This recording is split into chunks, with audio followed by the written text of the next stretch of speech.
Quel âge tu as? 27 ans. Je viens d'avoir 27 ans. Et t'as commencé à quel âge? J'ai commencé à 25 ans. C'est tard, non? Ben oui, il aurait mieux valu que je commence à 21 ans quand j'ai eu envie de courir, tu vois. Mais c'était une manque de connaissance du milieu automobile. Ça me plaisait vraiment. Je pensais pas faire autre chose. Tu vois, j'ai commencé par faire de l'architecture et puis petit à petit, je faisais de moins en moins d'architecture, de plus en plus de rallye. Je suis né d'une famille de gens qui aimaient l'automobile et mon père courait. Ma mère a fait des rallyes, enfin Monte-Carlo en particulier en 1931. En disant que depuis que je suis né, je pense à ça.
Qu'est-ce que je mange maintenant? Non, mange pas ça. Oh, je mange pas ça, non, Tu vas c'est pas encore dégueuler possible. tout le long. Bah, prendre du jambon, non? Oui, je peux me servir du jambon, s'il vous plaît. En attendant, je vais prendre un Je vais pétard. vous dire souvent, messieurs. Oh, c'est un sale mec. Mais c'est ma tranche que tu manges là. Monte-Carlo, c'est le seul rallye où on reconnaît comme ça.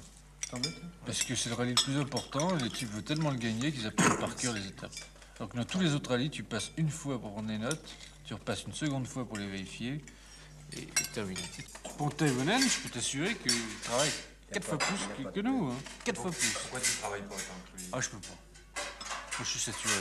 Si je travaille comme ça, le jour du rallye, j'ai plus envie de conduire. Je voudrais pouvoir m'arrêter de 3 mois. M'arrêter de 3 mois. Moi, je crois qu'on s'arrête pas assez. Si je m'arrête, je vais en avoir un autre qui va me prendre ma place chez Renault. Hein. Il y a un enchaînement de courses là qui... Tu peux pas dire chez Renault, écoutez, non, il faut que je me repose, le rallye de Monte-Carlo, donner à quelqu'un d'autre. Bah, il y a des possibilités de prendre des raccourcis ou des choses comme ça dans le... Oui. Oui. À Monte-Carlo? Ou par exemple? C'est-à-dire... Ben, renseigne-nous. Moi, je serais bien content. La Gap. Ouais, mais enfin, là, c'est... Ah, je fais l'étape en 15 minutes. Et puis je pointe aux 2 points, puis qui va me dire que j'ai pas fait 15 minutes? Va me prouver. Je suis désolé, je vais me prouver. Moi, j'ai pointé là, j'ai pointé là. Il n'y a pas de contrôle entre les deux. Alors là, c'est aux organisateurs s'ils sont dans le coup de mettre... non, mais de mettre soit un... Je sais pas, n'importe quoi, de boucher les barrer raccourcis, de les barrer, parce que c'est pas normal, quoi. Tu files sur la nationale, tu vas reprendre un petit chemin pour retomber juste avant le contrôle. Tu vas pointer. Puis je vois pas qui peut t'empêcher de faire ça. Et tu gagnes combien de temps? Ah, tu gagnes 25 minutes. À Charbonnières, j'ai pris un raccourci, j'ai pas été le seul, le vainqueur aussi a pris un raccourci, et les premiers ont pris un raccourci. Et j'ai même pris un raccourci, tu vois, j'arrivais, je rattrapais un type. Et puis c'était un dos d'âne, et c'était un Allemand, le type. Il n'avait jamais fait la route, non. Il passe le dos d'âne. Moi, j'arrive juste derrière lui. Paf, je plonge à droite. Le type me voyant plus derrière, il se dit, ça y est, je me suis trompé de route. Il a fait marche arrière, pour revenir. Puis j'avais un ami qui était là.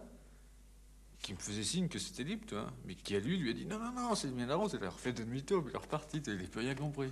Ah, parce que ce qu'il vous a pas dit, c'est que moi j'arrivais derrière, et c'était en haut d'un col, en dos d'âne. Et puis il commençait à y avoir la neige derrière. Alors moi, comme j'étais pas au courant de ce truc, quand j'ai passé le dos d'âne, j'ai passé assez vite. Hein, j'étais à 105 à la limite. Et j'ai vu un type arriver plein phare, comme ça, en face de moi. On a failli ça a failli faire mal.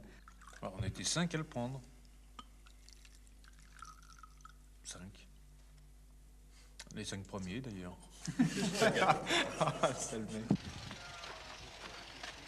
Bah, j'étais jusqu'à Perracave, comme ça. Sur 2 cylindres. C'est bloc, bloc, bloc. Je pense que ça peut venir de là, non? C'est l'huile qui remontait alors. L'huile qui remontait. Bah, si t'étais pas alimenté sur un carburateur. Non, ce qu'il y avait, c'est que l'essence arrivait pas assez vite, tu vois, ça faisait plaf.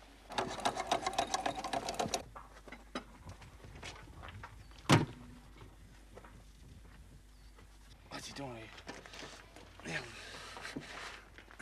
Je suis embuté quand... Oui, non, mais c'est pas ça, mais. Tournevis qui sort. Attention à tes doigts. Tiens, vas-y, derrière là, ton quillet.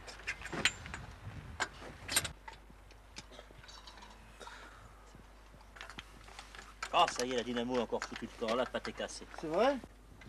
Oh merde. Tu n'as pas une patte de dynamo, Jean? Une patte de dynamo. Elle est encore cassée. Mais c'est le plaisir alors de conduire Ah comme ouais, ça c'est un plaisir. J'ai des souvenirs de conduite en Suède où dans des grandes courbes en descente, être en travers pendant 200 mètres. Ça, pendant 200 mètres, ça fait très long. Ben, être en travers comme ça, puis en train de tirer sur le volant, oui ça va venir, ça vient, ça vient, ça vient. Puis tu finis par voir une gerbe. C'est très drôle, des fois même on risque de sortir de la route parce que on prend un tel plaisir à ça qu'on regarde dans le rétroviseur pour voir la trace, la neige qui vole en l'air derrière, tu vois. Et puis à ce moment-là, tu es surpris par le virage qui arrive plus loin. Tu vois, il y a un calme qui t'environne autour de la voiture. Et je trouve que c'est un charme qu'on ne retrouve pas sur une autre route, tu vois, une route sèche. Moi, ça me plaît beaucoup.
Est-ce que tu es d'accord pour faire Monte Carlo tout seul sans coéquipier? C'est-à-dire tout le monde s'en note.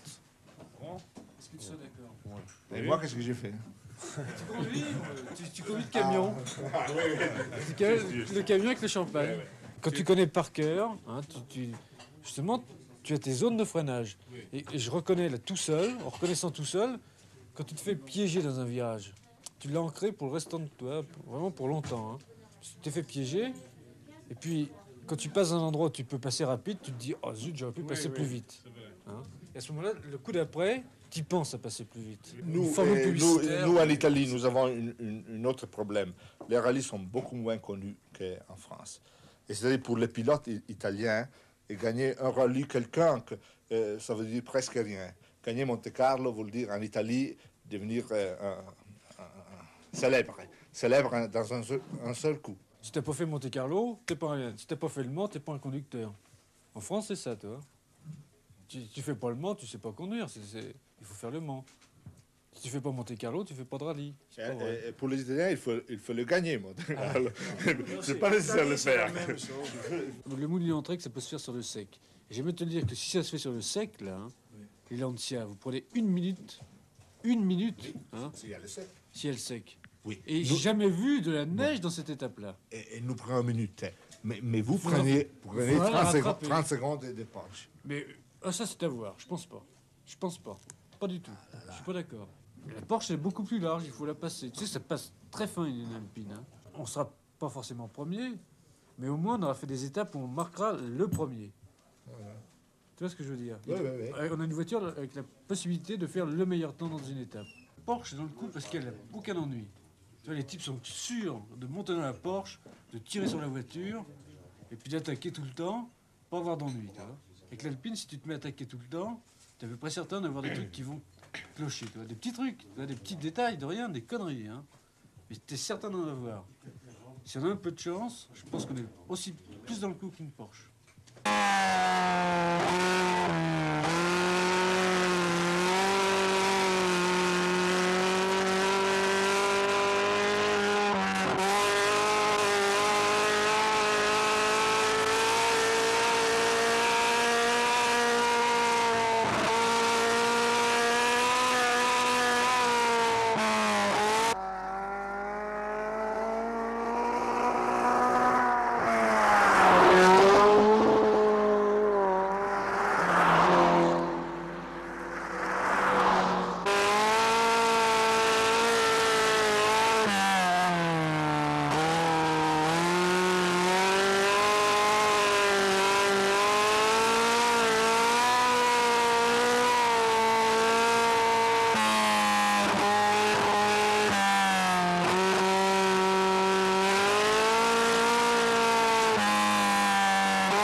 C'était le deuxième rallye, tu vois, c'était au rallye de la CO. Alors ça s'était mal passé depuis le début.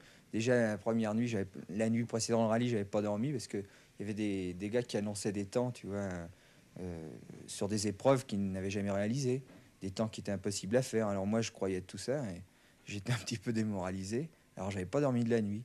Et puis on a eu plein d'ennuis dans ce rallye, tu vois. On a pris toute l'expérience d'un seul coup. Et puis, on a voulu continuer malgré tout. Et puis, dans la deuxième épreuve de la nuit, on était crevés, tu vois. Puis, il y a une note qui n'est pas arrivée dans une course de côte. Et puis, on s'est planté sérieusement. Puis, il y avait une épingle qui se prenait à 60, si tu veux. On est rentré à 110 dedans, tu vois. Alors, je sais pas, il s'était mouillé en plus de ça. On est vite sorti. On a fait... alors là, j'en ai eu pour 550 000 francs, tu vois. Alors, ça a été dur, hein, je peux te dire que c'était... comment par le train, par le train, avec le casque sous le bras. Et voilà, alors là, je peux te dire qu'on est rentré, on n'était pas fiers. Ouais. La première fois, j'ai fait les routes du Nord. Je montais la course de côte de M, puis il y avait un enchaînement, tu vois, qui me plaisait d'ailleurs, c'était un très bel enchaînement. Et il y avait un virage qui était très long et qui très masqué, tu vois. Et à chaque fois que tu le passais, enfin les premières fois que je l'ai passé, j'avais quand même l'estomac un petit peu, une sensation, tu vois, à l'intérieur. Mais il me semblait que ça devait passer à fond, tu vois. Et je l'ai fait 3-4 fois de suite, et puis j'ai réussi à le passer à fond. Mais vraiment à fond, tu vois. Et je me suis rendu compte que c'était vraiment très à la limite, et qu'il y a peu de gens qui le passeraient à fond, tu vois. Mais ça m'apporte quand même beaucoup de satisfaction, parce que, tu vois, j'ai réussi à prendre sur moi-même, dans un cas comme ça, sur ma peur. T'as pas l'impression que t'attaques plus maintenant que tu n'attaquais avant? Si, Disons peut-être que tu un en peu, veux ouais. plus. Oui, ça c'est un peu vrai. Disons qu'il y a aussi un problème, c'est qu'il y a aussi une question de concurrence, disons. Quand on est tout seul et qu'on va bien, il n'y a pas de raison de se fouler trop, quoi. Faut être un peu feignant. Mais disons que ça marchait bien. Bon, bah, je marchais comme ça allait. Maintenant, je vois qu'il faut aller un peu plus vite. Et ben, j'attaque un peu plus fort, c'est un fait certain, je pense. J'aime d'abord pas faire souffrir une mécanique. Pour moi, quand je fais souffrir une voiture, ça me fait mal. Donc, il y a des choses qu'un pilote qui n'aime pas la mécanique, qui n'en a rien à faire, fera faire à sa voiture. Ça lui fera peut-être gagner un petit cinquième de seconde. Et il me battra peut-être, ce pilote. Mais des fois, bien souvent, ce pilote, je le retrouve au bord de la route. La conduite sur la neige, tu veux, si on prend les gens qui passent dans la rue, hein, tous les gens qui conduisent sur la neige, au début, tu es un peu comme eux, tu sais pas conduire sur la neige, tu as peur. Moi, j'étais stupéfait quand je suis arrivé en Suède. La première chose, je suis monté dans un taxi. Le type, il m'a emmené à plus de 100 à l'heure dans les routes de Stockholm, la nuit, tu vois. J'avais une trouille bleue, puis je me suis aperçu qu'il prenait tous les virages en dérapage, le chauffeur de taxi, tu vois. Si tu dépasses ce stade d'avoir peur d'être crispé sur ton volant, tu peux pas aller vite. Il faut que ce soit tout à fait naturel, et à ce moment-là, à partir de là, tu peux commencer à aller vite sur la neige. On balance la voiture part en travers et on contre-braque tout de suite. On vire à la méthode d'un skieur, c'est-à-dire on prend un appel, on met la voiture dans le sens inverse au virage, et on la fait glisser après de l'autre côté en balançant justement cette voiture et en la faisant ripper sur les pneus en travers. C'est la technique, disons ça. Je suis arrivé au point où je m'en fous de taper une aile, tu vois, dans la neige. Si c'est une aile arrière, de toute façon, la neige et le voltige, et puis moi je passe. À partir de ce moment-là, je commence à aller vite. De toute façon, conduire sur un circuit ou conduire sur un parcours chrono dans un rallye, il ne faut pas avoir peur. Le gars qui a peur, il faut mieux qu'il reste à la maison.